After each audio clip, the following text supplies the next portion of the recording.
Hello friends, வணக்கம். இன்றைக்கி நம்ம மஷ்ரூம் கிரேவி எப்படி பண்ணுறதுன்னு பார்க்கலாம்.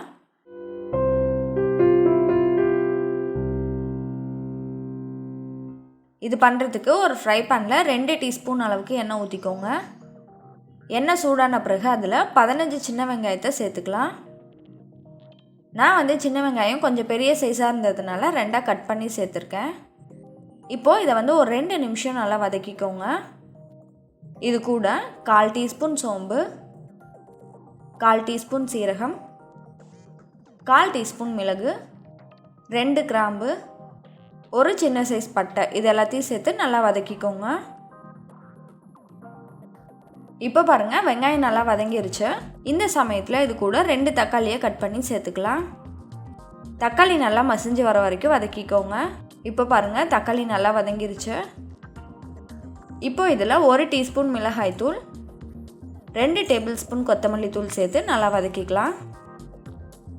இதை ஒரு 2 நிமிஷம் வதக்கிக்கோங்க. மசாலாவோட பச்சை வாசனையெல்லாம் போகட்டும். இப்போது இதை எடுத்து வச்சிடலாம். அடுத்ததாக ஒரு சாஸ்பேன் எடுத்துக்கோங்க. இதில் 3 டீஸ்பூன் எண்ணெய் ஊற்றிக்கோங்க.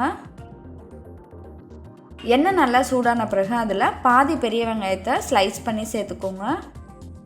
அடுத்ததாக இதில் 2 கொத்து கருவேப்பிலையிலையும் 1 டீஸ்பூன் இஞ்சி பூண்டு பேஸ்ட்டும் சேர்த்து நல்லா வதக்கிக்கலாம். இஞ்சி பூண்டோட பச்சை வாசனையெல்லாம் போகட்டும், அது வரைக்கும் வதக்கிக்கோங்க. இப்போ இதில் 200 கிராம் காளானை சேர்த்துக்கலாம். காளானை நான் 4 பீஸாக கட் பண்ணி எடுத்திருக்கேன். இதை சேர்த்துட்டு நல்லா கிளறி விடுங்க. இந்த மாதிரி நல்லா கிளறி விட்ட பிறகு அதில் 2 சிட்டிகை மஞ்சள் தூளும் 1/2 டேபிள் ஸ்பூன் உப்பும் சேர்த்து நல்லா வதக்கிக்கோங்க. காளான் கொஞ்சம் நேரம் வதங்கிட்டு இருக்கட்டும். அதுக்குள்ளே நம்ம வதக்கி வச்சுருந்த வெங்காய தக்காளியை மிக்ஸி ஜாரில் போட்டு அரைச்சி எடுத்துக்கலாம்.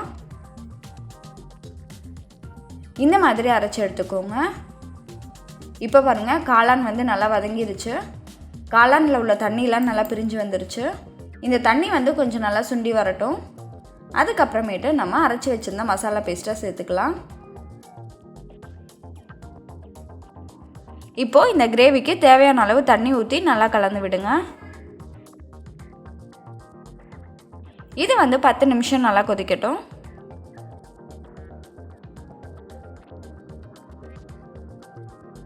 லாஸ்ட்டாக கொஞ்சமாக கொத்தமல்லி இலை தூவி இறக்கிடலாம். ரொம்ப சுவையான காளான் கிரேவி ரெடி ஆகிடுச்சு. இது சப்பாத்தி, இட்லி, தோசை சாப்பாட்டுக்கும் நல்லாயிருக்கும். கண்டிப்பாக இதை நீங்களும் உங்கள் வீட்டில் ட்ரை பண்ணி பார்த்துட்டு உங்களோட ஃபீட்பேக்கை கமெண்ட்டில் சொல்லுங்கள். வேறு ரெசிபியோட வீடியோஸ் ஏதாவது உங்களுக்கு வேணும் அப்படின்னாலும் கமெண்ட்டில் சொல்லுங்கள். அந்த ரெசிபியோட வீடியோவை நான் கூடிய சீக்கிரத்தில் அப்லோட் பண்ணுறேன். நன்றி.